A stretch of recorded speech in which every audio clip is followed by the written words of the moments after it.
Good evening, ladies and gentlemen. Welcome back to Gooner Gathering. I am founding father, Goonerly Meach, joined by the poshest man in all sports entertainment, Posh Bertie. How are you?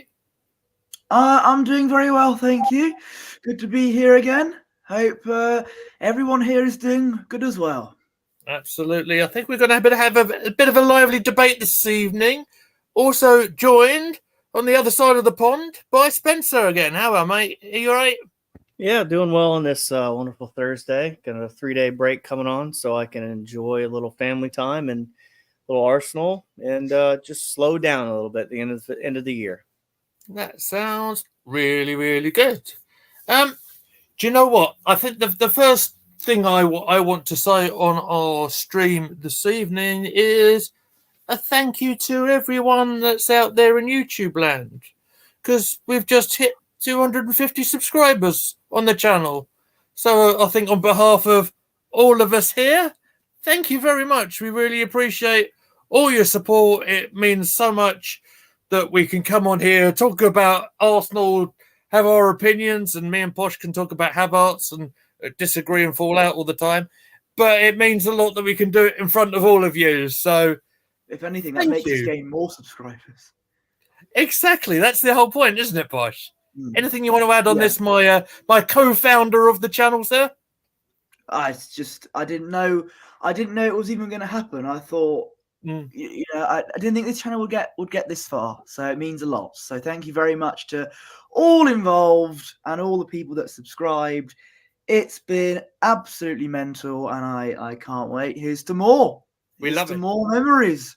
And obviously, big thank you to everybody who supported us actually on the channel, as in Spencer, my brothers, Fran, Matt, and Sam, and anybody else that's guested as well, because we've had so many faces.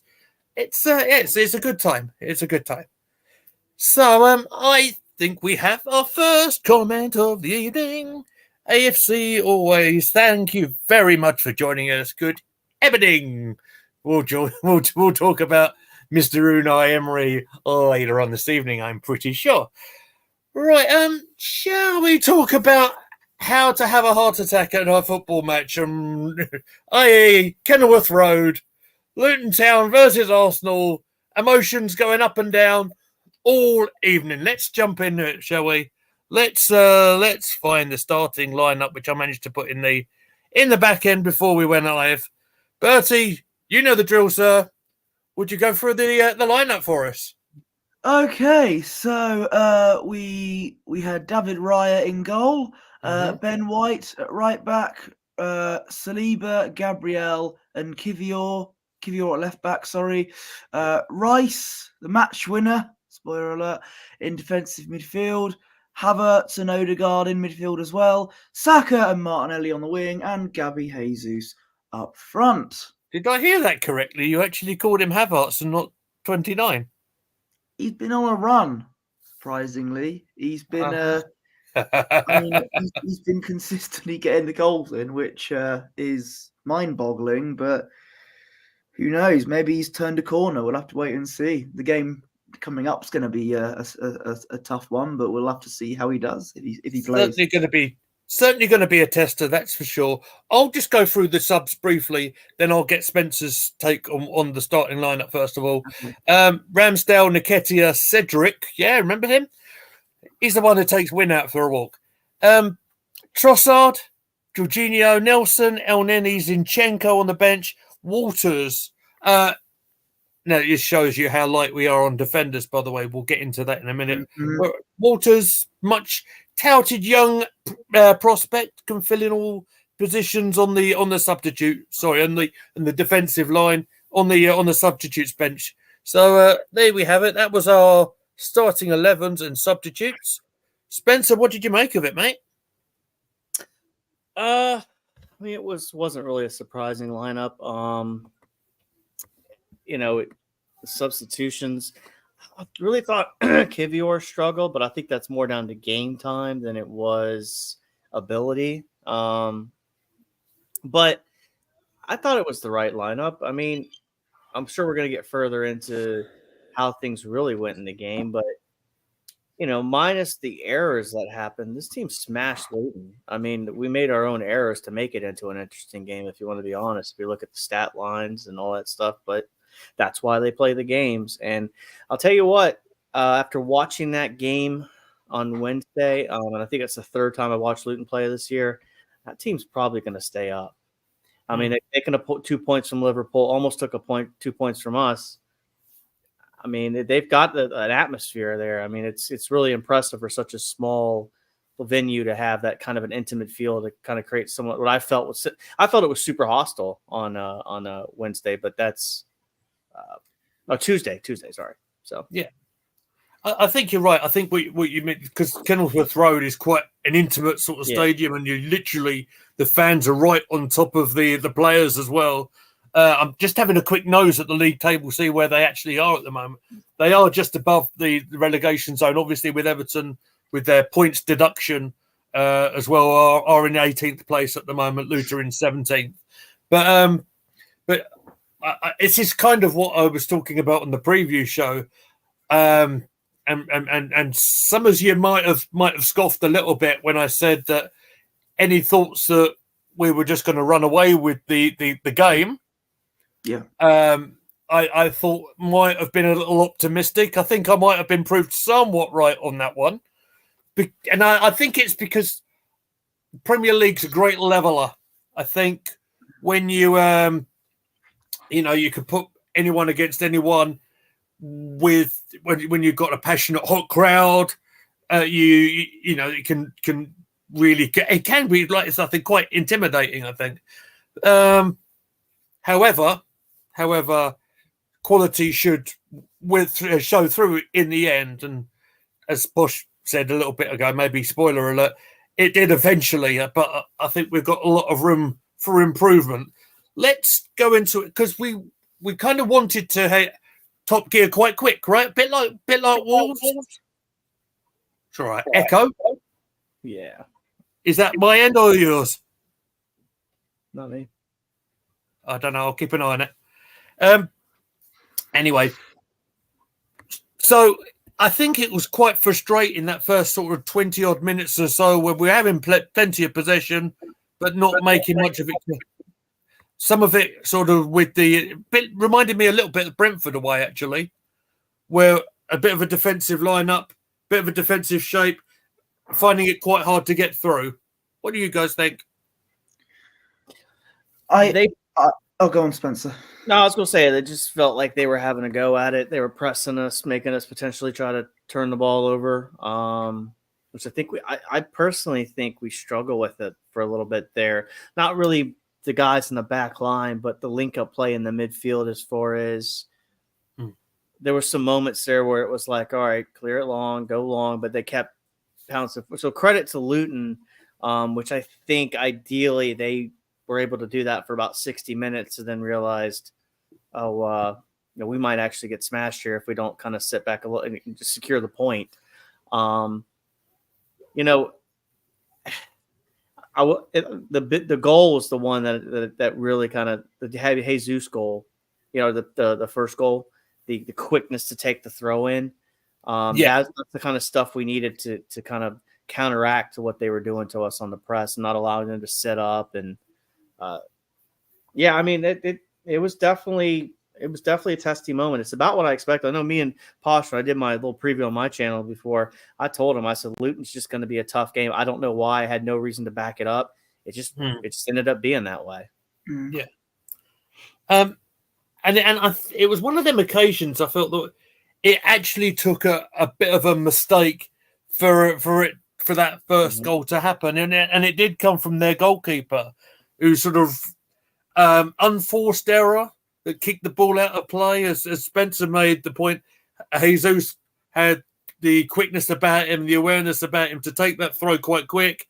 Finding Saka, who was Saka, wasn't it? Yeah, Saka got the assist for the first goal. Yeah. That's right. And finding Martinelli, who pretty just stroked it home unchallenged in the penalty area.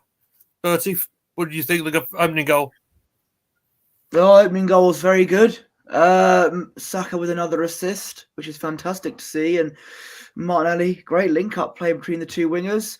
And I mean, it started off a bit boring, I think, the game before the goal, and the first goal from us was a bit of a kick that we needed, and from at that point in time, it looked like it was going to happen. Obviously, a lot more of the game was to be played, but when the first goal was scored, it was something that we did need, and we were winning 1-0, so it was good at that time anyway. Well, for all of 5 minutes or so. Yeah. I mean, some of us might have been thinking, okay, here we go. We've got an opening goal. Let's see if we can build on it and sort of capitalise a bit. Again, a bit like Wolves when we got 2 early goals. Didn't really happen because, unfortunately, and this was the recurring theme of the match. Luton managed to get themselves a corner. I'm going to use a little bit of assistance for the name because I'm not super familiar with them, to be fair. Gabriel Osho was completely unmarked on the corner kick, and his header just went past Raya. On this one, I felt there was nothing Raya could have done about it. I was looking at the defenders quite tightly on this one. What were your thoughts, Spencer? So we're looking back at it, and I know a lot of people have said Raya's at fault. So for me, like when it comes to like conceding goals and stuff like that, I view things as kind of more of like a team effort where like more than one person is kind of messed up. And it's weird because Martinelli's marking the man, but he's kind of not at the same time. He follows him, and it's almost as if he's leaning back as if the header's going to go higher than the guy, which is kind of a weird way to defend a header. I think you're talking about the second goal there, mate. Possibility. There was 2 of them, right? So that's right. That's right. I'm gonna have to look back on that one. So sorry about that. No, it's okay. It's okay. I mean, from what I saw, from what I remember, the corner came in. I don't think there was a defender anywhere near it. So that actually was the first one. The second one, Declan Rice was man marking, and that was the one where if you look at it, if you go back and play it back, you can see what kind of got me off guard is the man that scored the goal put his hand on Rice's throat, which looked a little aggressive, but I know what you're talking about there. I did say that. Now it's poor defending on our part, and it's more of a I don't know where it's just that's 60. So they had 3 corners on Tuesday and scored on 2 of them. And we did this in the Fulham game earlier this year. We conceded to a 10-man team, which you should never, when you're a man up, concede a corner. Like that's just unforgivable. The first one, I don't know how much I blame Raya. The second one, for sure, I absolutely have a little bit of beef on that one. And probably quite right. So we'll get into it chronologically, if you like, because we do have another Arsenal goal to talk about. And I think this one was much needed, actually. Arsenal forever. I see your comments saying Raya needs to stop with the errors. Once we've gone with talking about the match in general, I think we'll probably go into a bit more of the Arsenal goalkeeping crisis, if you like, and we'll see how the debate takes us. And yes, we'll get into it all chronologically. I see your comments. So, how about this one then? Gabriel Jesus, I think, with a much needed goal in the Premier League, sometimes gets criticism, sometimes off us, for maybe not scoring enough goals. Obviously, he's had a long period of being injured as well, so that wouldn't have helped his cause. And obviously, I think it's taken him a little while to get back into the swing of it, and you can understand that, absolutely. I like this little bit of play, though. I like this little bit of play a lot. When Saka found Ben White on the right, who actually stuck a proper high-hanging cross up into the penalty area. Real old-school goal, this one. And Jesus with a leap and putting their header past the goalkeeper. What do you think, Posh? Yep, it was a goal that we desperately needed. We were under the cosh a little bit in the first half, and Well, as far as I was aware, anyway, before half time, Yeah. we were leading just before half time, which was a relief. Yeah. Jesus with the lovely header, and it's good to see him on the score sheet again. And it looked like we were going to go in 1-1 at half time, which would not have been ideal. But we were going to win 2-1 going into the end of the first half. So it looked like it was much needed for us. Yeah, I think that the timing of the goal, I mean, right on half time would have been great, and it would have probably meant that Arteta would have been able to go into the dressing room saying, look, lads, we're going to need to concentrate a little bit on the set plays and stuff, but that's a good start. Keep going. Spencer, what do you think? Half-time team talk? This halftime team talk is probably more like, hey, you got the lead, maintain, remember your assignments, remember your spaces, remember where you're supposed to be. Don't commit silly fouls. I think that's probably what it probably was more like. I don't think there was even probably a discussion about the first corner because I think they probably – I bet they psychoanalyze that stuff and probably don't talk about those corners until probably the next day's training session when whoever's responsible for that looks over the film, sees who did what. But yeah, I think the team talk was kind of very positive. Probably the vibes in the locker room was probably pretty positive at that point too. And then the second half started. Yeah, well, I'll tell you what, I'd be surprised if it wasn't talked about because especially the first corner was so poor. I would have thought he would have reminded them how to, where to be marking everybody, etc. But I mean, again, like you said, then the second half started, and then it literally took about 4 minutes of the second half for is it Adebayo? Adebayo, yeah. Yeah. Another really poor one. This one, cross coming in, and Rayo, had the confidence to come out and try and catch it. He made a rotten mess of it. I absolutely agree with it. He totally flapped at it, basically. And, ball's in the net, 2-2. Not ideal. Not a great start at all. First of all, AFC always, Arteta would have done a pep at half-time, sit down, nobody talks. No, he would have got his light bulbs out again. Because that's what usually happens when we do terrible results. He does some weird spiritual nonsense at his team talk you've seen in the documentary, and then we end up dropping more points. Well, obviously before that everything happened in the last minute, but no, this is where I was absolutely fuming, the 2-2, because it's completely unacceptable. I mean, look, David Raya had a terrible game. I get that, but you cannot do this. We've just got back in the lead, and then suddenly a team like Luton Town, no disrespect to them, Liverpool only conceded 1 goal, and everyone thought, oh God, this is monumentally, wow, what's going on here?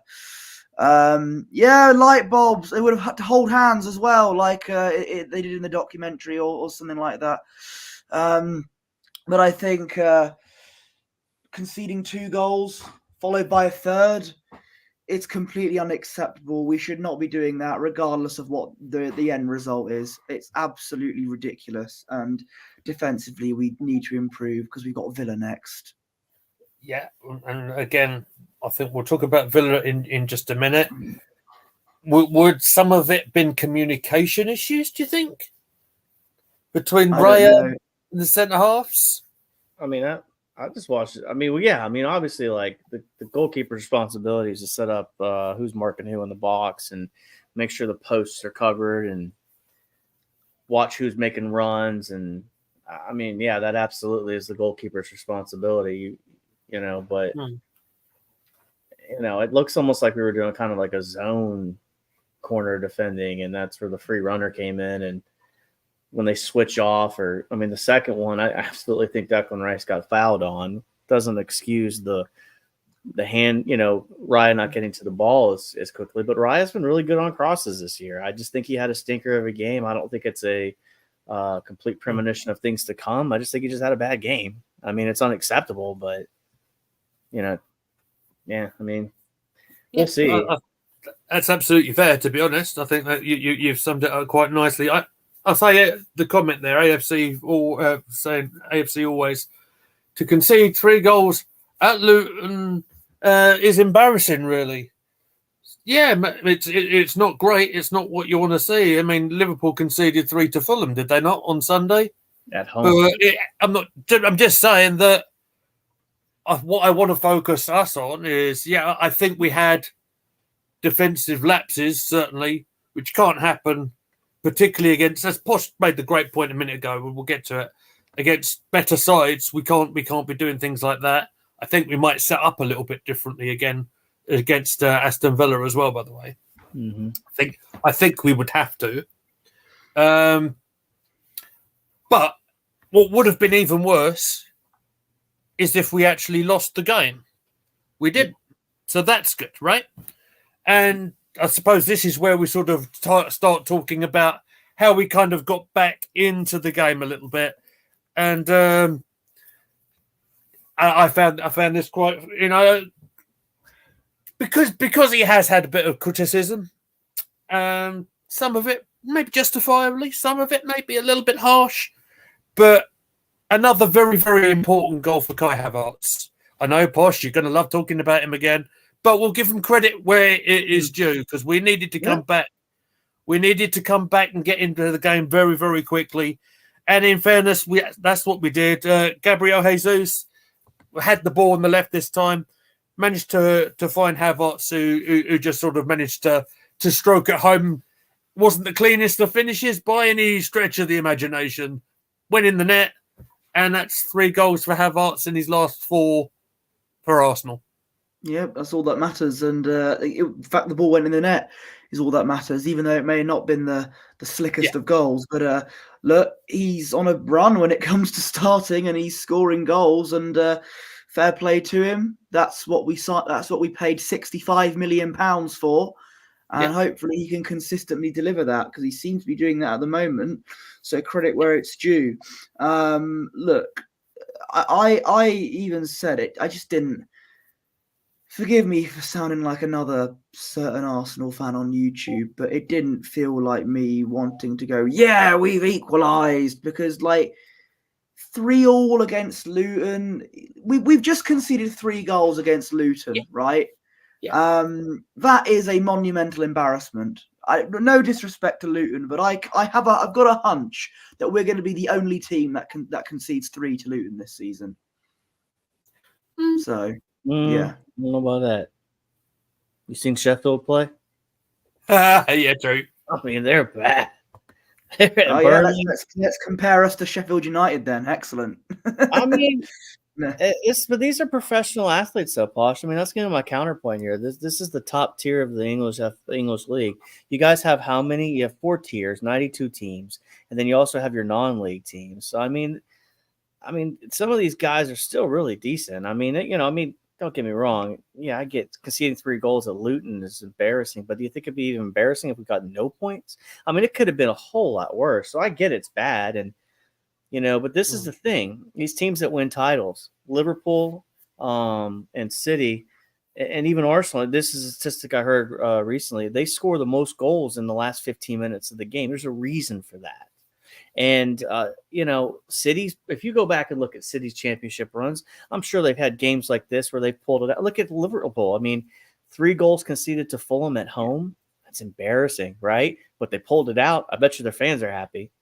But I mean, and I understand it. We should have higher standards. Absolutely. But I think we could be sitting there having a whole lot worse conversation at one point, No, I agree that Liverpool conceding 3 goals at home to Fulham is embarrassing for them. I do understand that, but this isn't about Liverpool. It's about us this match.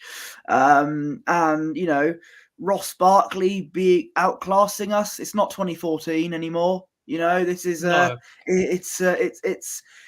it's not great at all. And definitely David Raya should have done a lot better.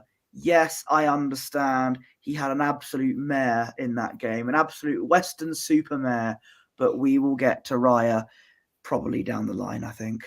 Yeah, I think we will. I just realised the error of my ways, actually, because I forgot to mention when Luton went ahead, didn't I? So thank you for pulling me up on that. I don't blame you for avoiding it, to be honest. No, it was unintentional, in fairness. It was completely unintentional. But let's talk about it, because it's, although we might not want to, it was Ross Barkley and Townsend, wasn't it, who were linked up together. I would say, yeah, it was like going in a bit of a time warp. I get what you're saying on that one.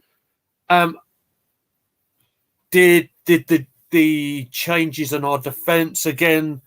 Were they not sharp enough? Certainly, Ben White on that side of the pitch wasn't great on that moment. But again, because I don't want to point fingers at one person. I think it was a combination of everything. In fairness to Barkley, who's had a real struggle on injuries over the last year or two. Nice moment for him.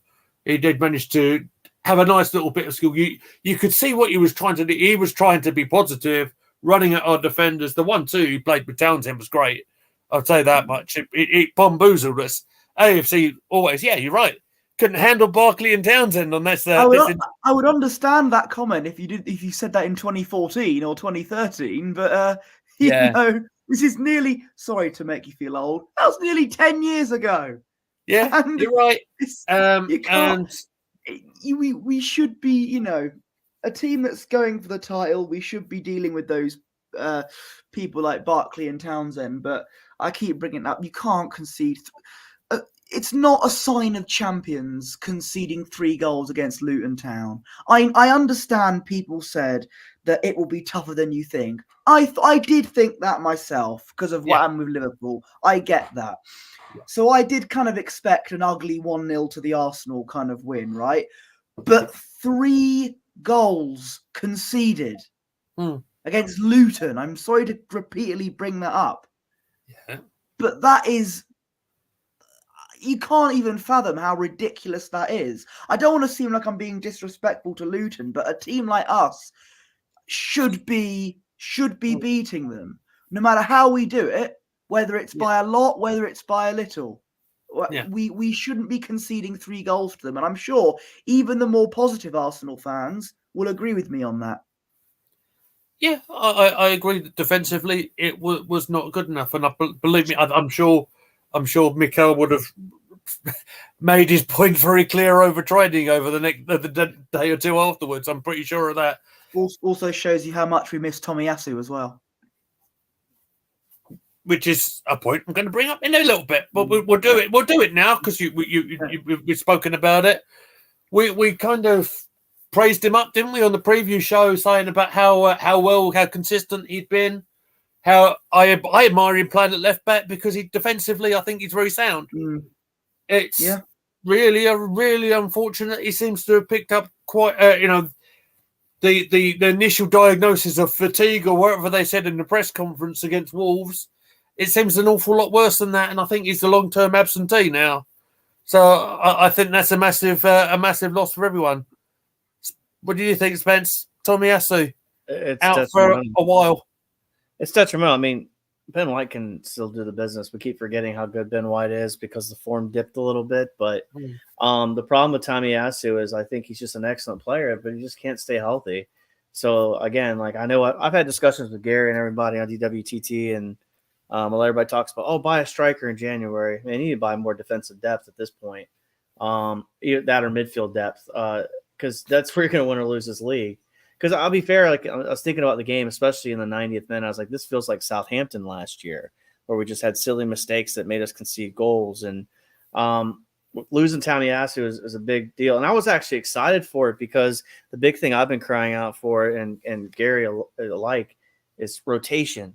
White playing a game, Tomiyasu playing a game, Tenber when he comes back, he plays, Kivior, Zinchenko. Just keep rotating like City does and just keep this machine rolling, keep everybody fit.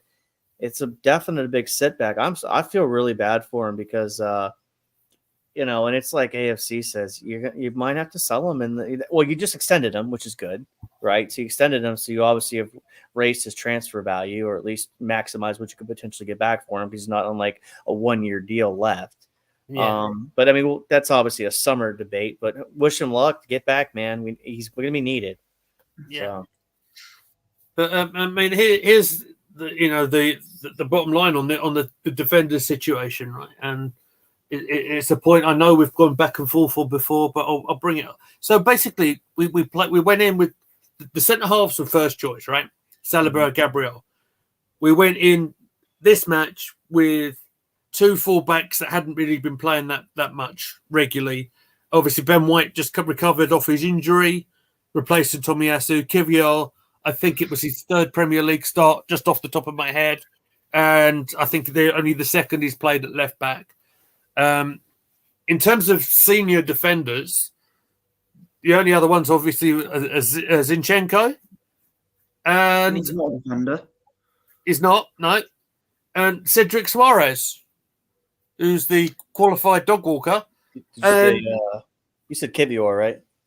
Yeah, I said Kivior is the starter, like in this game. But and then we're really only thing we're talking about is like Roy Waters, who's yet to, I think, debut in the Premier League for certain. We're talking very much untried players. We might even end up playing Declan Rice at the back if we get real short on players. You know what I'm going to say, don't you? Bet the club wish they didn't get rid of Holding. I know. You want Rob Holding. I know. No. Bet you the club wish they didn't get rid of Kieran Tierney, didn't they? Always said that was a stupid decision. He's injured right now. I think he got just not right now. I thought he hurt his hamstring recently with Sociedad. I think he's just come back. He just came back a week ago. Yeah. Gotcha. I mean, yes. I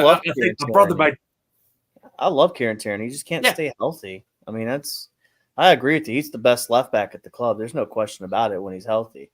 Elite level. I mean, not world class or anything, but absolutely top 5 Premier League left back. They're just never healthy. So it's kind of like that has to be the strongest availability. The strongest ability to win this title is availability. Yeah. I mean, and that's why like guys like Havertz, Rice, all these other guys are so critical because they're available all the time, right? Like Saka's always available. I mean, somehow the kid keeps on jumping back up after getting kicked. He's built tough. He's built like a tank, and that's why I love Saka. He's just able to take the kicks, and he keeps on playing. So it's definitely a worry with the Tomiyasu issue. I mean, this is where we lost the league last year, as we became slacking, and we didn't have the depth. Yeah. So fair enough. Well, let's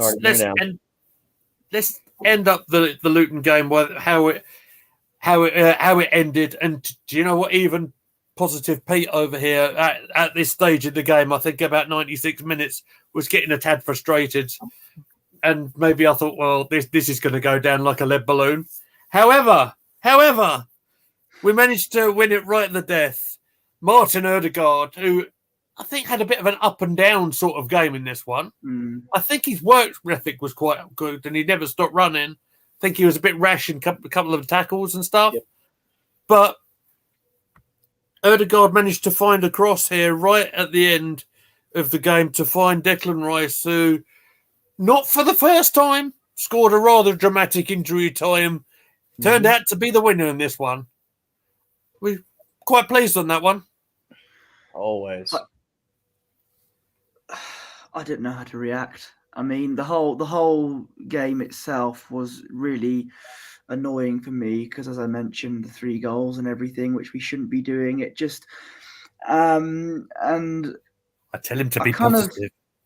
I kind of thought, the 96 minutes are up. We've got the ball right in Luton Town's area. I thought, no, it's not going to happen, is it? No way. Suddenly, brilliant ball from Ødegaard. Declan Rice heads it in. I didn't I didn't know how to react. So I ended up just laughing. Because, because I didn't. It's Bournemouth all over again, isn't it? But I was pleased with that, but it wasn't what I did against Man United, which was run around my room shouting from the rooftops, Declan beep Rice, which I did on stream. But it was a great header. Cometh the hour, cometh the man, and I was pleased that we won. But it's just, I didn't know how to react because all of the, it's strange. It was an odd match. I think it was get out of jail free card. There you go. That's what we used, and we can't use that against Luton. I can tell you how I reacted. My wife and daughter had just walked in from being picked up for some event, and I was losing my mind in here, going nuts over it. She told me to calm down. The neighbors outside, they'll call the cops. I enjoyed it. I ain't gonna lie. I mean, I love a late winner. That's why we watch this game, for those emotional moments, man. Like, that's why you fell in love with this game. Moments like that. You'll watch those moments back, right? The Bournemouth game, you still relive that moment and how great that was. I mean, the last time I think Reece Nelson was on the pitch, isn't it? Oh, that's another discussion. Poor lad. I know. Yeah. All right. So look, I mean, I think the referee blew up right after Rice's goal. 3 points on the road. That's a positive. Still top of the league. That's good, isn't it?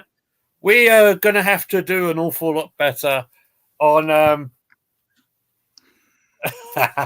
Maybe I'll turn the corner. No, I was happy that Rice scored, but like it was again similar to the Brentford game. Really, it was get out of jail free, and I just didn't know how to react because it was just so typical. I was like, what is all this? And I just do, man. It's what Michael Jordan used to do. Michael Jordan used to do this all the time. They'd be down, and the Bulls would just kill people lethally, man. Like, it's just. The whole game just physically drained me emotionally. Like, that's probably why I was like, oh, we've scored. Oh no, dear. Yeah. Right then, gentlemen, let's bring up the big debate that's going on social media. All right, so Arteta made this decision, right, to bring in David Raya. On loan from Brentford. So he's basically thinking to himself, that is my goalkeeper. That's the one I want to have. I don't think I've seen goalkeepers scrutinised as highly as they are right now. And bear in mind, right, this is Raya coming back into the goal after the Brentford game. And of course, let's us forget, by the way, that Aaron Ramsdale did play right on the back of the interview, which told us all that he couldn't concentrate in 90 minutes of the game. And if you recall against Brentford, there was 2 absolute jokes of moments where you wouldn't expect from a blimmin' circus juggler, let alone a goalkeeper, let alone an England international to make. Yeah, I'm being super harsh for a reason, all right? Bear with me. Yeah, I'm not making a heel turn or anything like that, believe me. But let's just remember how we felt, and perhaps Bertie might be the one to go to here. Have we got the Spanish Anana in goal yet? Well, Bertie, you tell me, sir. You tell me. First of all, I want to, just before I do that, I want to address a comment from AFC always about celebrating 29 more than Rice scoring the winner. Well, I expect Rice to do that. He's that kind of player. When 29 does it, I'm like, oh my God, he's actually done it. But so it's more surprising. That's why. It was surprising Declan Rice getting the last minute winner, to be honest. But if Havertz did that, good God almighty. Anyway, so yeah. Look, don't get me wrong. It was an absolute disaster class from Raya in this game. It wasn't good at all. The way it happened, it was like when you told me that a Spanish Arsenal goalkeeper was playing in goal for us, I think, oh yeah, Manuel Almunia is in goal. That's that's how bad it was on Tuesday. But I think that was the only game so far Raya has had an absolute disaster in goal. Yes, he has conceded goals for us before, but goalkeepers do that. You can't expect them to get clean sheets after clean sheets after clean sheets constantly. And, you do expect them to let goals in. However, they shouldn't be absolute howlers like we saw against Luton, right? So that he has to work on that, David Raya. But there has been an incredibly unfair amount of criticism on social media. The same people that if they heard about my comments on Havertz at the start of the season, they'd ridicule me for, and now saying that Raya should be immediately dropped, get Ramsdale back in goal ASAP because he made one howler. Yeah. Where's the consistency here? It's hypocrisy. Because they want to back Havertz when he's doing badly, but when Raya has one bad game, one bad, game where he let in had a massive stinker. Suddenly, get rid of him, send him back to Brentford. It's all terrible. Bring back Ramsdale in goal. Yeah, you know what? Yeah, let's do it. Let's bring an incredibly low on confidence Ramsdale in goal against one of the best Aston Villa sides I think anyone here has ever seen. Let's do that. Let's watch him with his amazing distribution skills when you've got Leon Bailey, Moussa Diaby and Ollie Watkins breathing down his neck. What can possibly go wrong? Yeah, let's do that. Because I'm sure that will go down very nicely. The criticism on David Raya has been unfair. I think overall, Raya has been actually very good for us. I think his people think of Ramsdale and they think of the amazing saves that he pulls, and I get that. But that's not saying Raya's a good keeper who makes good saves himself. You've seen it for Brentford, and the save he made against Tottenham, that last-ditch save, was absolutely brilliant. And his distribution's much better as well. It's so much more accurate, and he's a better... I've come to the realization that Arteta's hill to die on is that he likes his ball-playing goalkeepers. Raya is a much better ball-playing goalkeeper than Aaron Ramsdale is, because I trust Raya more not to give the ball away to the opposition. Having said that, he'll probably give it away to Watkins against Villa now on Saturday, now that I've said that, but we'll see what happens there. But I trust Raya to not give the ball away to the opposition more than Ramsdale. So that's what I think. I think the criticism on Raya is it's almost as if people have got all of these draft tweets that they're keeping. The first time Raya makes an absolute howler, they made that tweet the moment they signed him, and suddenly, they're patiently waiting for him to make a mistake so they can say, he's terrible, get rid of him, bring back Ramsdale. That was what it felt like, and it's an absolute joke. Raya has been good for us overall, and people are suddenly forgetting about that. Okay. Before I drop my 2 cents worth on this one, and I've got a couple of real big points to make on this, I want to take Spencer's point of view on this one with David Raya versus Ramsdale. Would you like to add to the argument that Posh has just made? I mean, I'm keeping Raya in goal right now, but I'm also don't think I have a choice either. I don't think he's gonna swap him back out. I think that ship sailed. I don't know. People don't want to hear that. But I think the Raya Ramsdale thing has been settled, and I think it's been settled since he was brought in on loan. Now, I mean, look at our fan base. Like, it's toxic. Taberts hadn't even kicked the ball for this club, and they were like, it's horrible. It's horrible. And then it's like, I don't know, man. People are just overreactionary. I think, to me, Ryan Ramsdale, there's not much big difference. When it comes to shot stopping, I think Rams is a little bit better. When it comes to distribution, Raya is better. But we're not talking about levels difference here. I'm good with whoever the manager picks, to be fair with you. I do. I do like Raya. I do like Ramsdale too. Like, I'm going to be fence post sitting on this one because I think they're both excellent goalkeepers. And as someone that has played goalkeeper and understands the mental aspects of it, they give up goals. He had a bad game. We got the 3 points. We got out of there. We have Villa this weekend. It's a super tough game. I want Raya in goal. I need to have somebody that's going to be confident on the ball to play against Villa. Like that. The shot stopping is important this weekend, but also we're going to be dealing with probably a very heavy press, and we need a goalkeeper that's going to make good decisions. So I'm sticking with Raya on this one. Yeah, absolutely.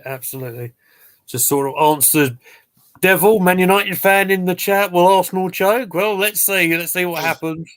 And If we almost did on Tuesday, but if it wasn't for our £105 million bargain, we didn't happen. But we'll have to see what happens. Really, if we get injuries like we did at the end of last season, then it probably will happen. But we'll just have to wait and see. There's still a long time to go in the season. Long way to go. He mentions De Gea in the comments box there.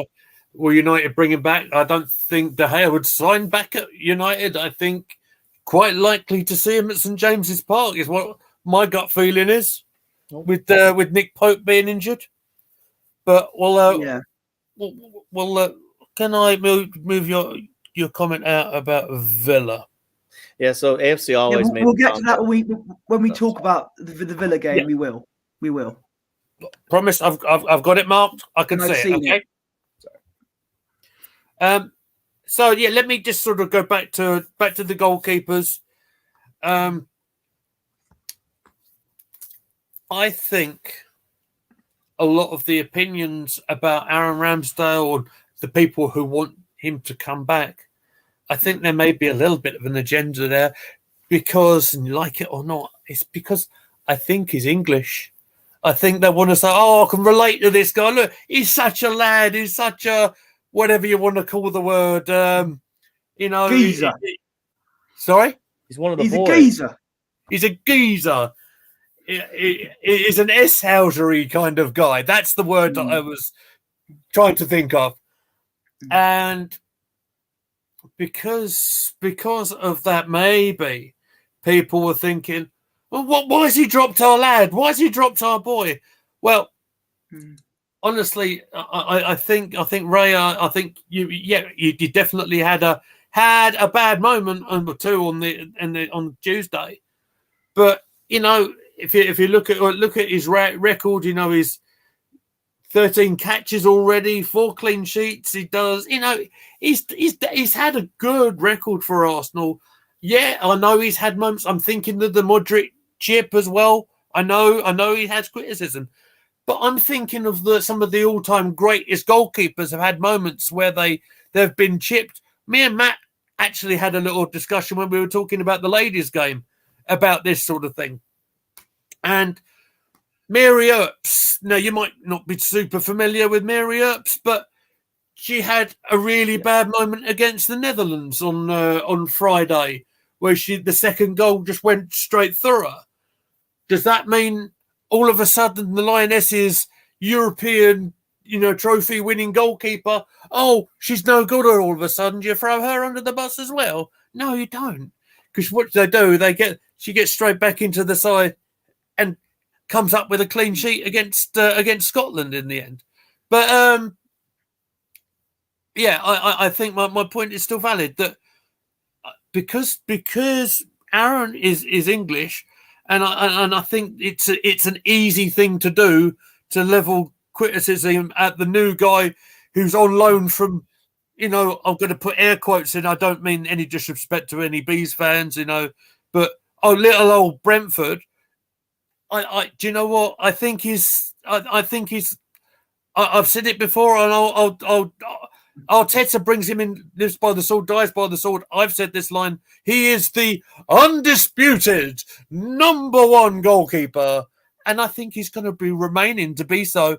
And I think you have to back him. I have never seen this scrutiny on goalkeepers in an Arsenal side before.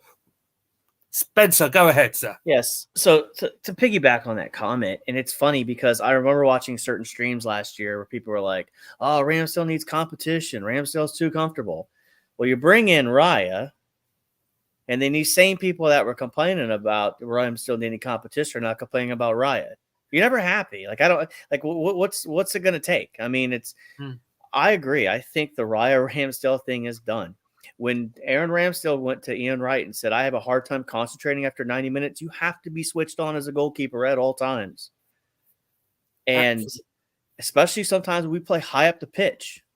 I mean, you see Raya come out, you see Ramsdale come out and play the balls back.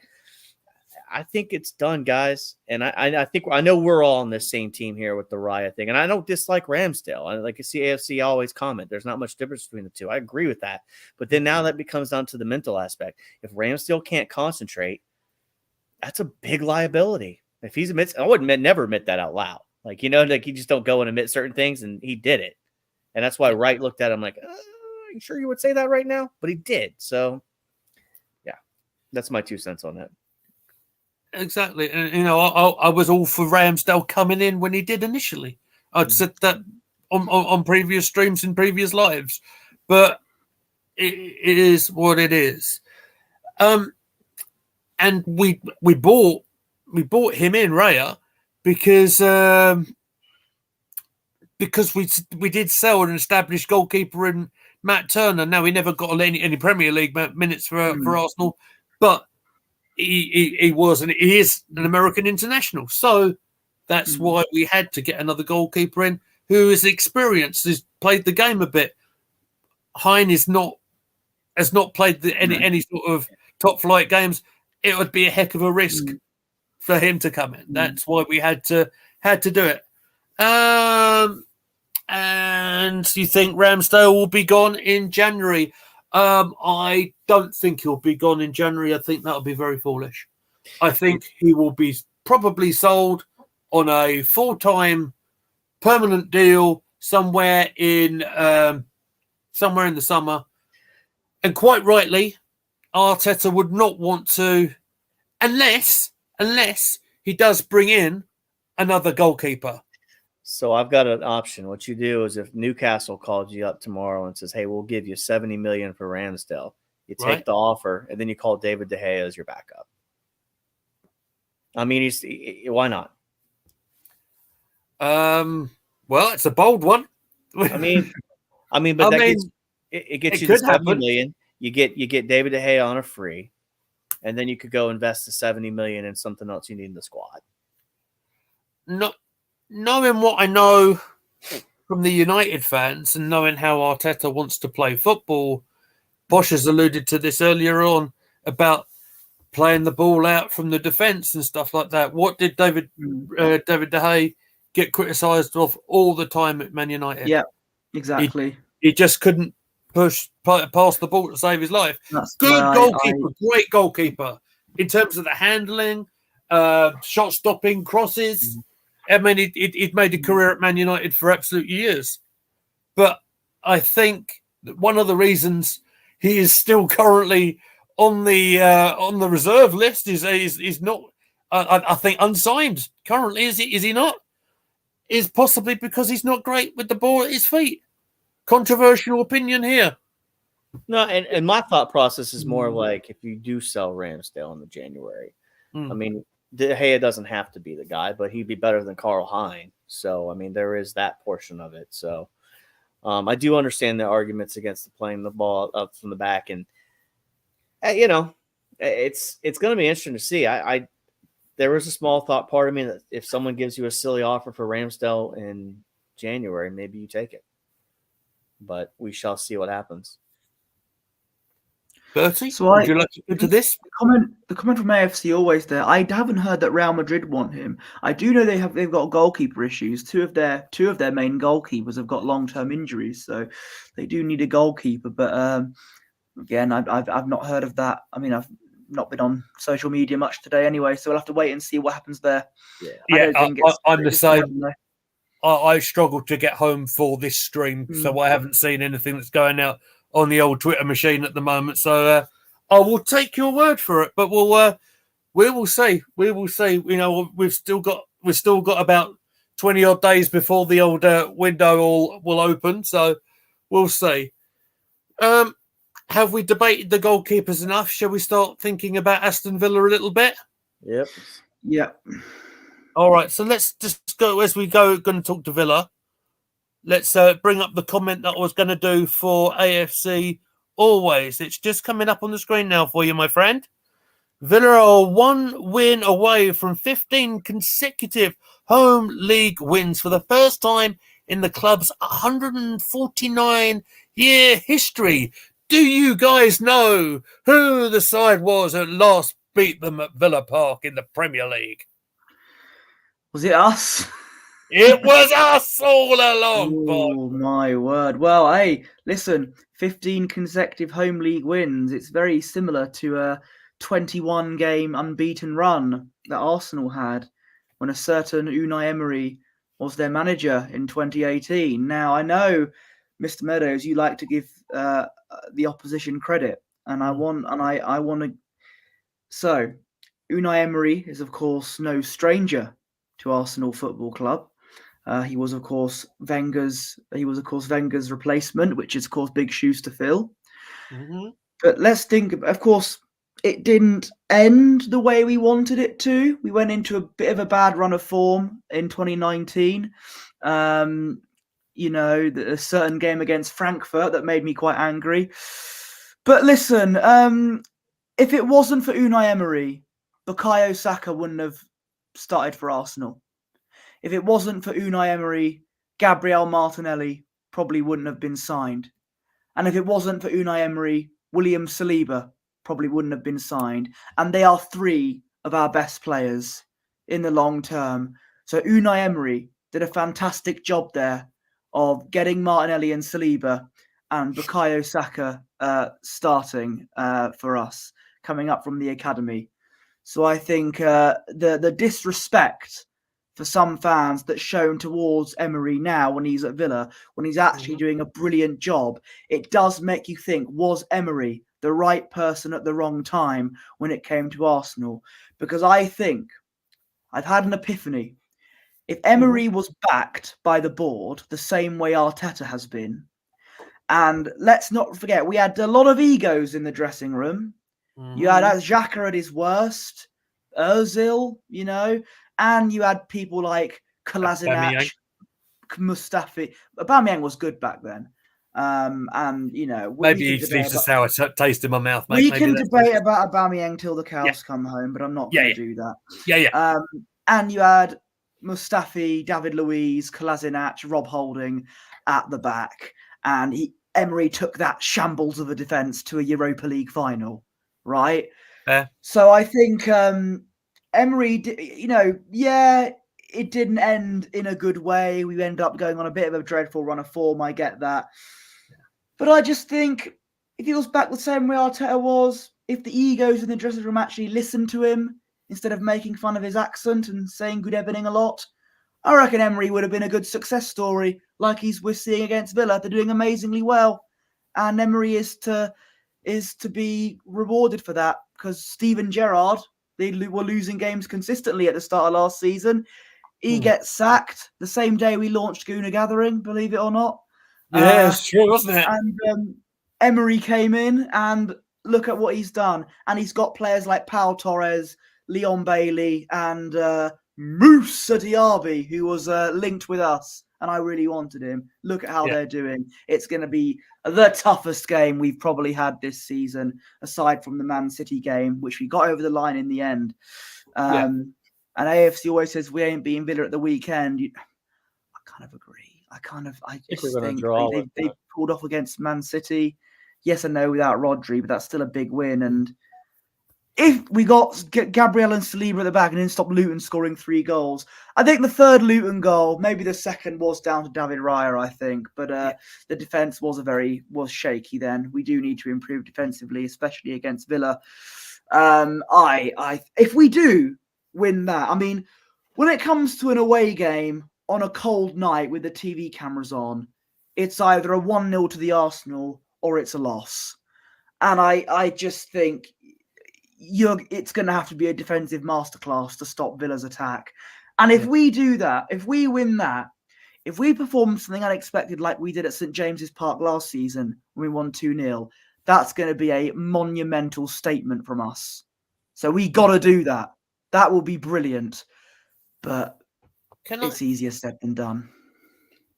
On the Gabriel and Saliba at the back didn't stop Luton scoring 3 goals, I'm still thinking collectively it wasn't great. I'm not just pointing out them two.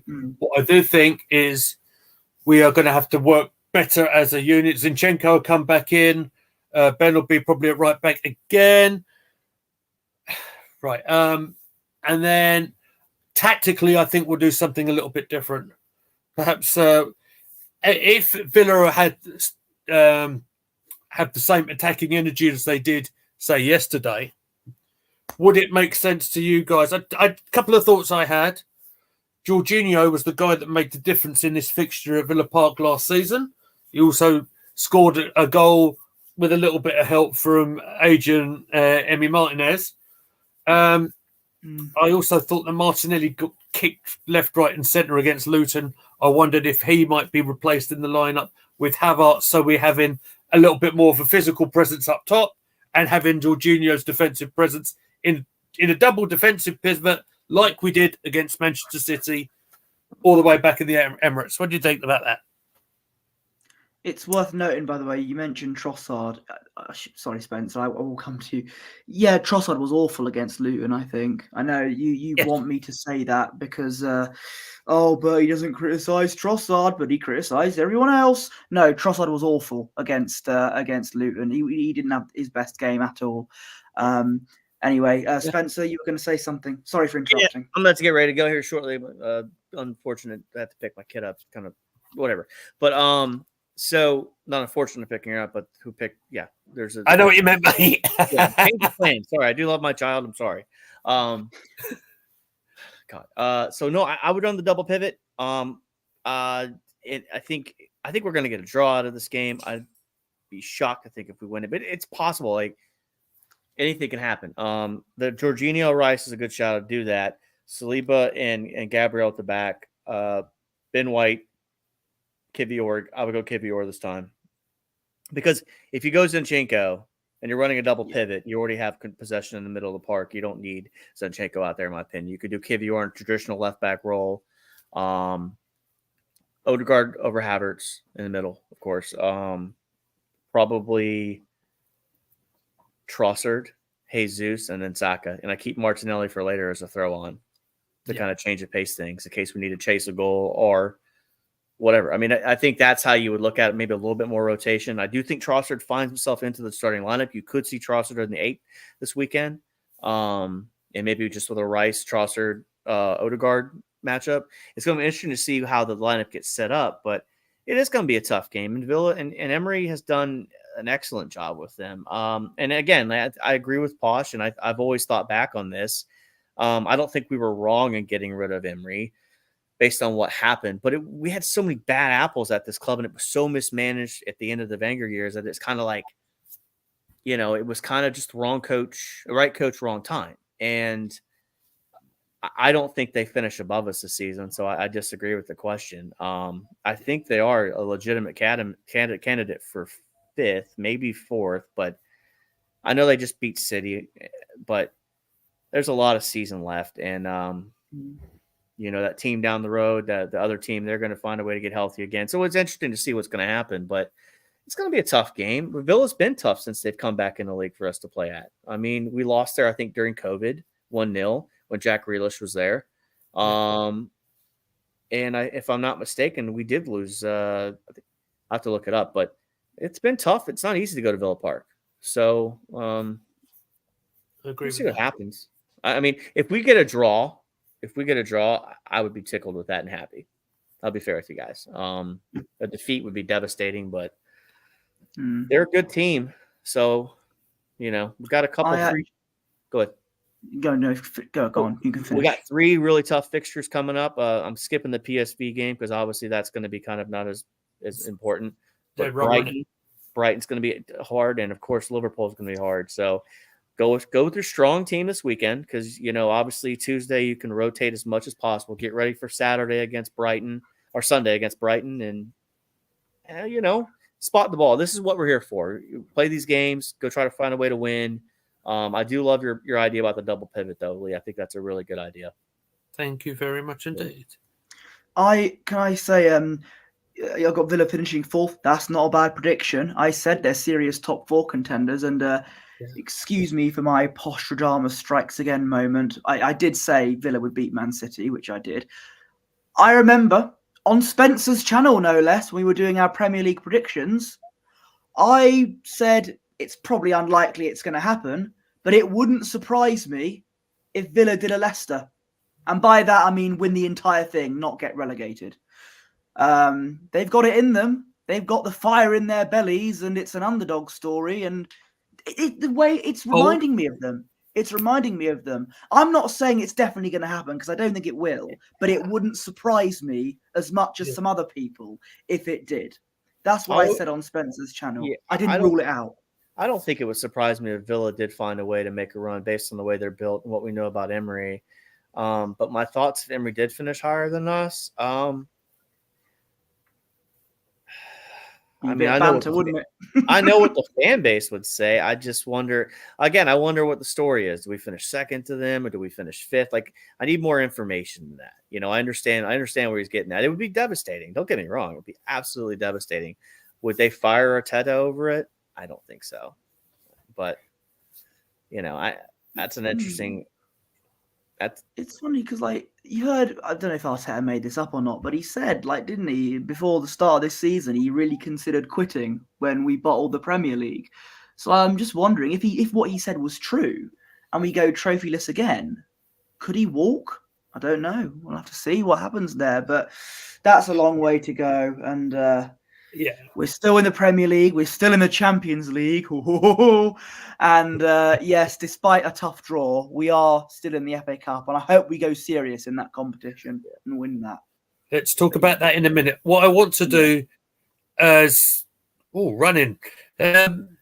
as Spencer, if you have to go, my friend. Yes, I do. I am sorry, gents. I have to roll. Again, you can catch me a Bronco in VA at 9986. I help out this channel, Gooner Gathering, and I'm on with Gary and the guys on Monday and Saturdays on PW. Don't waste the trip. And sometimes just on Mr. Arsenal podcast with Ryan. So, Matt, it's good seeing you. Sorry, it's only for a couple of seconds, but Lee and Posh, if I don't talk to you, appreciate. Thanks for having me on. And AFC always, and everybody else, take care and have a blessed rest of your day. Nice one, mate. Thank you very much for joining us, mate. I know, substitution here. Yep. Matt Roberts is in the house, ladies and gentlemen. How you doing? You okay, mate? Yeah, I do apologise that I'm a little bit late. Just had a few other things to take care of and just about finished now. So I thought I'd jump on. How has it gone so far? The debate has been quite lively. In all fairness, you've come in. We're talking about the Aston Villa game at the moment. We're sort of coming into a.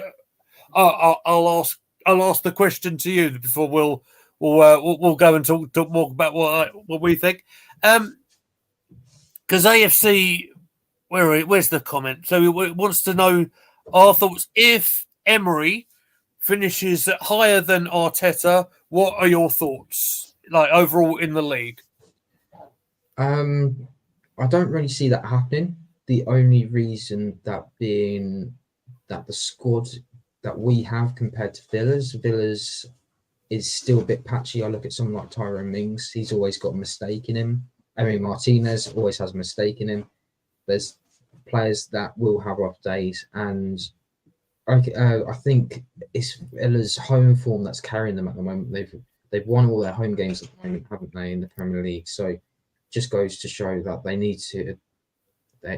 if they're going to get into those sort of Champions League spots that Newcastle did last season, they need to carry that on. I think that we are better overall home and away. I mean, looking back at that Luton game, although it's Luton, and I'm allowed to say that. I am originally from around the Luton area, so just to put that into perspective.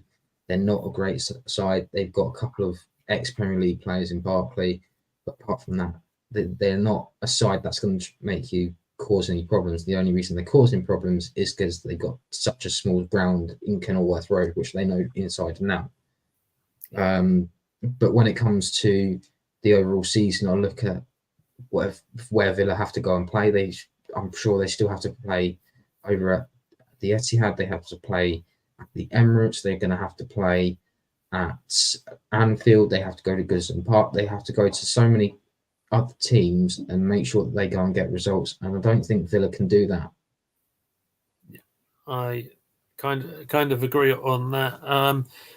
If if he does finish higher than Arteta, yeah, I think we'll be quite upset, because that would mean that Villa are finishing above Arsenal. I don't think that's happened in an awful long time. And bear in mind where we are currently, and if that scenario was to happen, I'd be surprised, to say the least. Is pretty much what I want to say about that. Bertie, any more on this one? Yeah, I'm not ruling. I'm not ruling it out, but Yeah, it's still unlikely. See what happens. It's worth noting, by the way, Arteta's going to be banned on the touchline against Villa because he picked up a third yellow card for celebrating too much. how dare he celebrate a 97th minute winning goal, eh? I do wonder about that as well, because in the rule book itself, it doesn't say anything about a manager celebrating. So why have they decided to bring out a yellow card, or have they done it knowing he's got a second and that he needs to be held responsible for his actions, especially after what he said in the media? Is that something that maybe Against Newcastle, yeah. maybe something that's played on their mind, or maybe they've said to him, look, we need to make sure he's banned away from the touchline because of this? I mean, all your conspiracy theorists out there might like that one, but I think it's because he went about that far out of his technical area. And bear in mind, they're very hot on that, right? That's I know it's ridiculous, but I'm sure you weren't just watching the television going, "Oh, jolly good! We've scored! Whoopee!" Yeah, it's not the 50s or 60s anymore where you can just jump up and down. There's going to be celebrations for last-minute goals.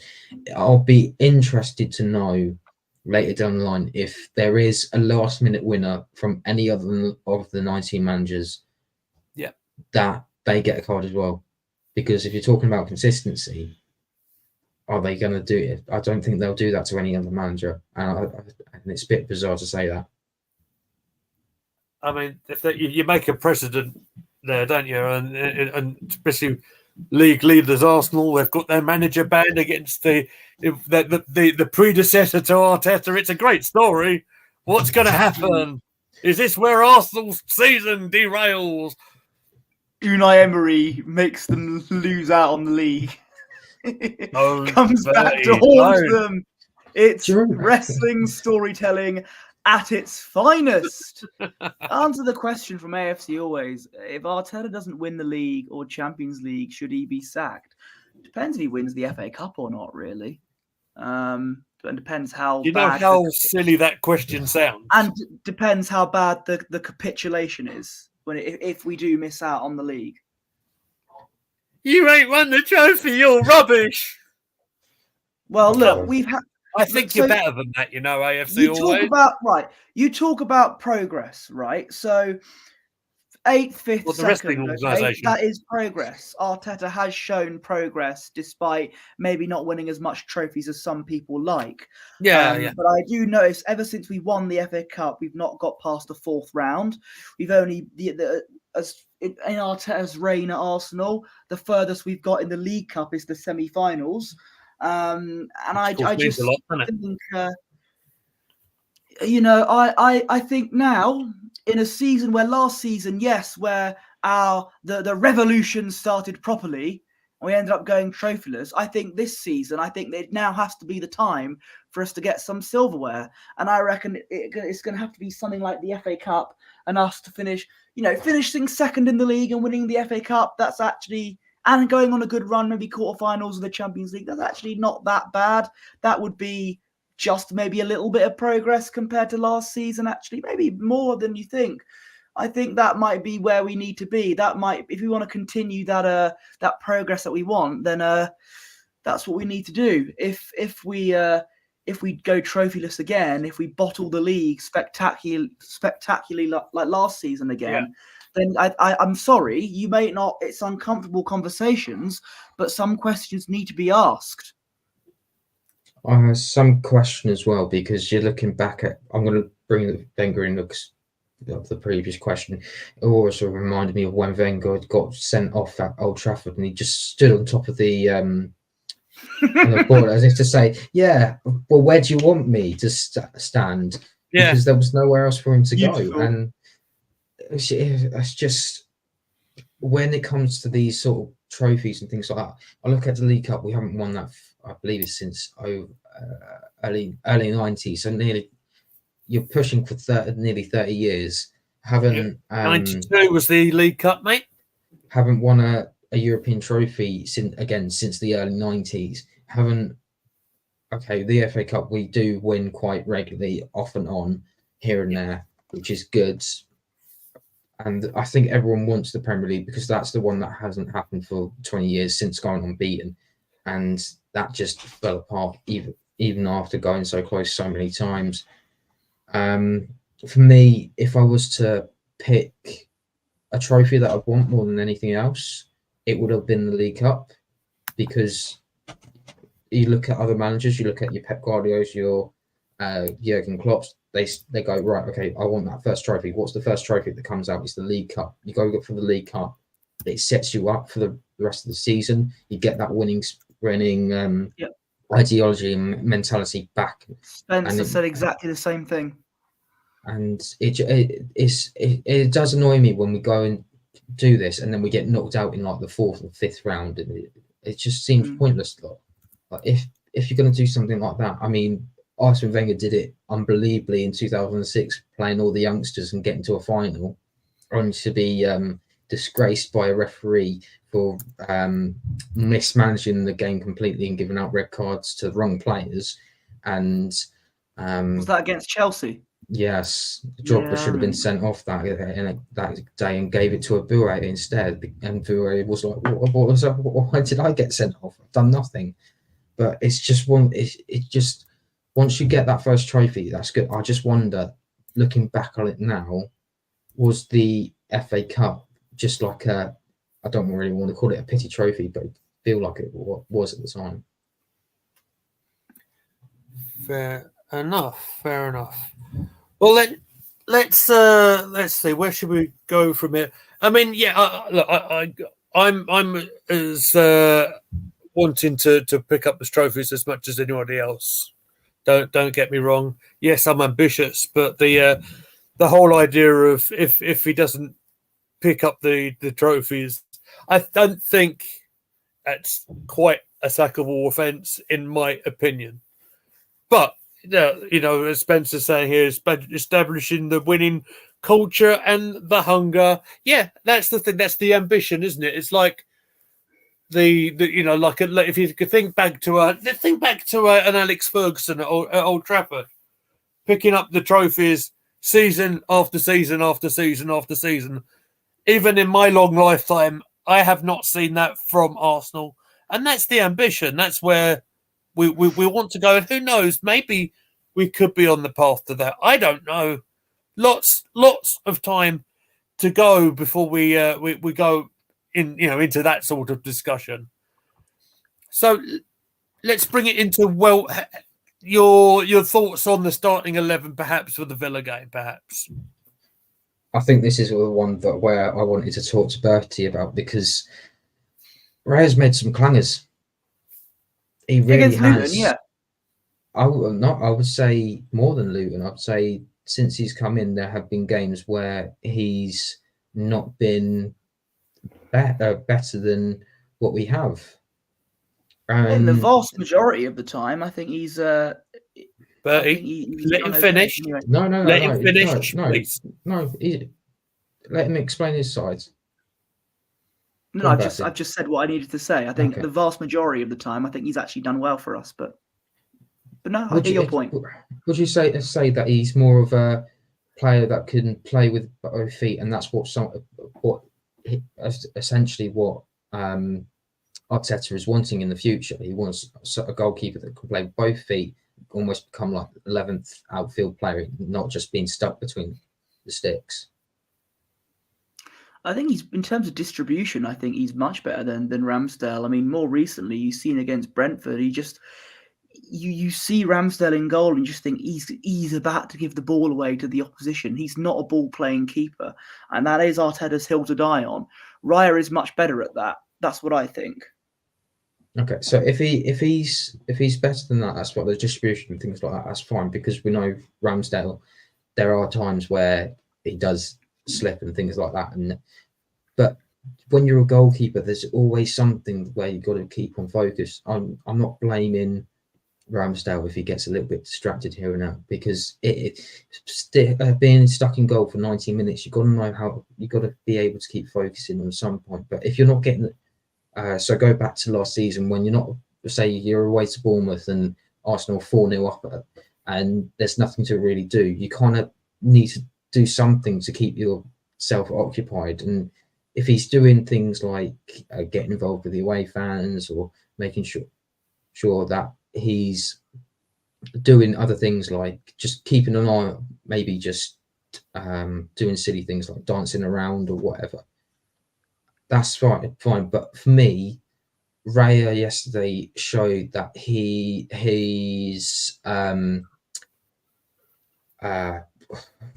decision making at times is horrible, and he's not as good as a shot stopper as Ramsdale is. If Haaland was in between through on goal, no one's going to stop him, and it was between Raya and Ramsdale, I think Ramsdale would be more likely to stop Haaland than Raya. Okay. But I wouldn't start if Raya consistently makes constant clangers from now on, then is the time we can have discussions about potentially changing the goalkeeper. But I would not start Ramsdale when Arteta wants him to play as a ball-playing keeper. And I said this before in the video, you got Ollie Watkins, Moussa Diaby, Leon Bailey breathing down his neck when it's going to be a recipe for disaster, in my opinion. So I probably wouldn't start Ramsdale. I know I wouldn't start Ramsdale against Villa. And by the way, when Aaron Ramsdale gave the ball away against Southampton last season and made a horrendous mistake, did Arsenal fans go, "This is ridiculous, get Matt Turner in goal immediately"? No, they didn't. The difference was, I think at that time we knew that Aaron Ramsdale was the bar, and Matt Turner was well, he was new to the league, so he was given the sort of leeway, wasn't he? And that's fine, but he wanted to move on, and he's now moved on. And a lot of fans feel that Arteta has put himself into a position where he's now made a mistake out of nothing by deciding, right, okay, I'm going to get another goalkeeper, when potentially he didn't. Well, to be honest, I look at Carl Hine. Carl Hine's had no game time at all. He's 24 and he hasn't even played it for the team in a Premier League game. I'm sure he's had a couple of games here and there, but that's it. And if you're 24 and you haven't played senior football at your main club, it's a bit of a worry. So I'm just wondering what the whole situation is around goalkeeping. And to begin with, what do you not believe enough in your your youngish goalkeeper compared to Ramsdale? Do you not have enough faith that he's going to be good enough? I know at times you will look at the market and go, "Oh, these players are available, upgrade, go." But then you would expect another player to leave. I look at other goalkeepers that we've got in the academy, so Arthur Nkonkwo, who's now out on loan. What's going to happen in the situation next season? Is Raya? Let's say Raya's at the club and Ramsdale and Nkonkwo. What's happening with Hartman? This whole situation is having a knock-on effect, and it's causing situations that shouldn't be appearing, and they're daylight to see. And sooner or later, it's going to cause a conflict. And okay, Ramsdale has been very open that he's not happy that he's on the bench, and someone's managed to catch that he was smiling a little bit because Raya was having an off game. But for me, I don't think Raya is the answer.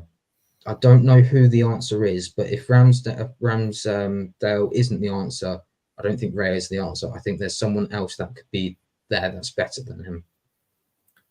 Right. Okay. So in terms of the actual goalkeeping ability, right, shot stopping, etc., I think they're very, very similar, Raya and Ramsdale, I think, are very, very similar. I think in terms of what I'm hearing and seeing with Ramsdale's mentality and the concentration thing, that's what's itching at me. And we could even see it on the field. You can even see it on the field. Last time he played against Brentford up there, I knew every time the ball got anywhere near him, I didn't feel confident. And that's the thing with Raya. When he had the ball, yeah, he might not have had the greatest of games on Tuesday. No, he didn't. Absolutely not. I still felt that when the ball was passed back to him, he was going to deal with it fine. That's just my feeling. And for Karl Hein at being 24, yeah, I'm sorry, but I don't think I'd see Karl Hein anywhere near the. He ended up on the sub bench, of course, on the Brentford game because Raya was unavailable. My feeling is his career probably go somewhere else. And for his development, that's probably what will need to happen. You've got other very young goalkeepers. You mentioned some out on loan. Very difficult to displace goalkeepers. I don't think I'm trying to even think, Matt. I'm really trying to think. Who was the last goalkeeper that would have come up in the ranks that would have played any sort of amount of games? Would it be Stuart Taylor, perhaps?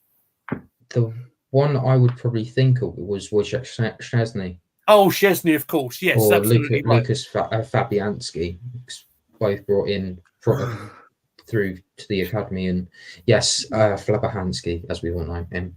Yeah.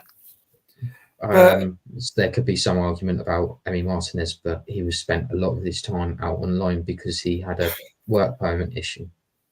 Yeah, of course he did. I mean, Emi had more.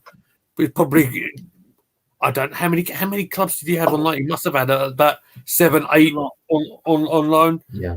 And I'm old enough to remember him playing against Reading in that 7-5 game. So that was a good time. Look, the argument is there, and I respect your points, and of course it's always good to have different opinions. But this one is, like I said, look, some people are going to like Ramsdale unusually in this situation, but yeah, I think I'm agreeing with you, mate. Well, that's fine. That's fine having those sorts of opinions. I think debate's healthy, mate. Absolutely, is healthy. I think the other thing as well is that we haven't had an English goalkeeper or a British goalkeeper in between our sticks since David Seaman or around that era. Since then, it's been consistently other players, and I think the fact that that's kind of rattled a few people as well. I know it sounds a bit odd. What's that got to do with anything? I know it sounds a bit odd, but it's like a homegrown sort of hero sort of thing. I know it sounds a bit odd, but I think that's sort of a bit of a stick. It's not that. It's like if you think back to some people have these sort of heroes growing up, they think about those sort of players that grow up. It's not my opinion, but it might just be one of those extra layer thing because he's misplaced someone. And then you look at the England situation as well with some of these players aren't doing well in an England shirt. These players could be replacing them and being the number one in their position, and it just adds a little bit more to it. I think sooner or later something's going to happen. I mean, Nick Pope's got an injury now, so people are saying Ramsdale might end up going over to Newcastle now, and if it's a double-edged sword when the only position you're in is goalkeeper, and the only way you can get experience is by playing games. And when you're sitting on that bench, you're not doing anything, you're not getting the experience that you need. It's disheartening, but at the same time, you understand the position's there to be fought for. That's what you do on the training field every single day. And I'm sure both of them are training harder and working hard, which is great for the manager, but someone's always going to be the loser in that situation. And then again, it proves perhaps that Martinez is right, is that because although he's he ended up forcing his way out of the club. Martinez has proven people wrong, because he should, in some people's eyes, he should have been staying at Arsenal. World Cup winner. But for me, star of the World Cup final with the penalty shootout, I remember. I do not think Martinez was good enough. The way he went about himself, every time I saw him, I was thinking we're going to concede. Every time he was playing, because I had no confidence. So I see what you mean earlier on with Ramsdale and things like that. I understand that, and that's fine and fair enough, because everyone has those sorts of opinions on some players. Yeah. So at one point I want to go back with, and it's also something that I did talk about when I did my little piece after the boys spoke a little while ago. I think a lot of the Ramsdale in people, I think it's because he is English that people want him to come in. Ultimately, is the England national side, or anyone's national side for that matter, Arteta's issue. It's not. His issue is to get the right person in wherever it will be in the pitch for his Arsenal side. So I think that's where some of the argument is, and I understand it. Listen, Dave Seaman's one of my absolute heroes all time, absolutely all time in the Arsenal shirt. But yet the argument is there to be made with Ramsdale, and he definitely has his fans, but until perhaps he can concentrate, and perhaps I don't know if he's going to get that opportunity to do so. I don't think he's helped himself. I think is the words I'm trying to come out with. By the interviews that came out, I don't think it helped himself. Just a quick question then, Squirrely. Would you allow him to say go on loan to Newcastle for 6 months? Because essentially that's him De Gea's more likely to go there. But let's just say, for argument's sake, that Newcastle interested, 6 month loan. Would you be happy that he would be playing for Newcastle for 6 months, come back to Arsenal, see what the situation is, and then decide there and then in the summer window what to do? The only reason that would happen, it would be because then we would have got another established goalkeeper. I don't see Ramsdale being allowed to go on loan. It might be best for him. It might be best for England, particularly with the Pope situation. But I don't see it. I don't see it, particularly to a Premier League rival. Yes, I'm very aware that Newcastle are currently losing to Everton at the moment. They lost the game 3-0. 3-0. I didn't know it's 3-0. So look, for England's purposes, and with Pope being out, it'd be great for Ramsdale to get some game time, so he can maybe get some more of his confidence back and all that sort of thing. What he does, yeah, you're right. He does need a run of games to get his confidence back. Is it going to be at the Arsenal shirt? I don't think so. I really don't. BX is in the house saying we can't lose Ramsdale in January. I agree with that unless there is someone that could come in to replace him. I think we could go back and forth on this blimmin' forever. Okay, I'll just leave this then. If you don't start him against Villa, start him at Sevilla. We know I know it sounds bad, but PSV. Sorry, PSV. At the very least, give him his Champions League game. I agree. I agree. After that last season, it's not fair if he's not starting in that last game. Yeah, I think we'll be looking particularly in the wider terms of rotation. I would see perhaps a few making a rare start in that one. We might even see Cedric Suarez come out and play. We might see Walters play perhaps. Who, on the other scale of things, younger player, hasn't had any first team experience. It might be good for him. El Nini might come in to get some game time after his recovery. He's been on the bench a little bit. Is there anybody else? Trossard perhaps might be one to play who doesn't get a lot of minutes or regular minutes. That's what I said, BX. That's what I said earlier in the video. God. There's nothing worse than not being able to defend your front post if you're a goalkeeper. Oh dear. Oh no. Look, I think it's probably right to say the goalkeeper. In summary of this whole debate, right? Yeah. And the fact that it's lasted so long. Do you know what? Can I just say? I said to my wife, I don't think this will be a long stream tonight. We're already an hour and a half in. Yes. Yeah. Look, I think being a goalkeeper is the hardest position in football because you make the slightest error, you get scrutinised for it, and we've seen it so often with the Arsenal right now, right? You make one mistake, and all of a sudden the ball's between your legs or whatever, and it's gone into the net, right?